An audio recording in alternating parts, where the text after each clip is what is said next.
ആറന്മുള വിമാനത്താവള പദ്ധതി പ്രദേശത്തെ ഡ്രോൺ സർവേയിൽ ഭൂവുടമ എബ്രഹാം കലമണ്ണലിന് നിയമക്കുരുക്ക്.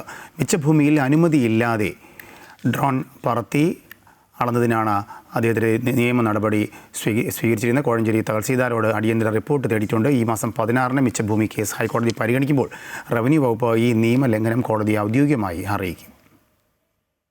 വിമാനത്താവള പദ്ധതി പ്രദേശത്ത് റവന്യൂ വകുപ്പിന്റെ അനുമതിയില്ലാതെ ഡ്രോൺ സർവേ നടത്തിയതാണ് ഭൂവുടമ എബ്രഹാം കലമണ്ണിലിന് പുതിയ നിയമക്കുരുക്കായി മാറിയിരിക്കുന്നത്.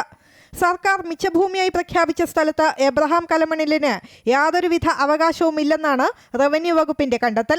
അവിടെ ഡ്രോൺ പറത്തിയത് പൂർണ്ണമായും ചട്ടലംഘനമാണ്. സംഭവത്തിൽ കോഴഞ്ചേരി തഹസീൽദാരോട് ജില്ലാ കളക്ടർ അടിയന്തരമായി റിപ്പോർട്ട് ആവശ്യപ്പെട്ടിട്ടുണ്ട്.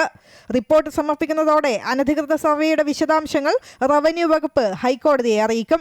ഈ മാസം 16-നാണ് ആറന്മുള മിച്ചഭൂമി കേസ് ഹൈക്കോടതി പരിഗണിക്കുന്നത്.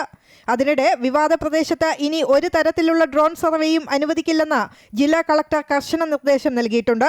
ഭൂവുടമ നടത്തിയ ഈ നിയമവിരുദ്ധ സർവേക്ക് ചില റവന്യൂ ഉദ്യോഗസ്ഥരുടെ ഒത്താശ ലഭിച്ചിട്ടുണ്ടെന്ന ആരോപണവും ഇപ്പോൾ ശക്തമാണ്.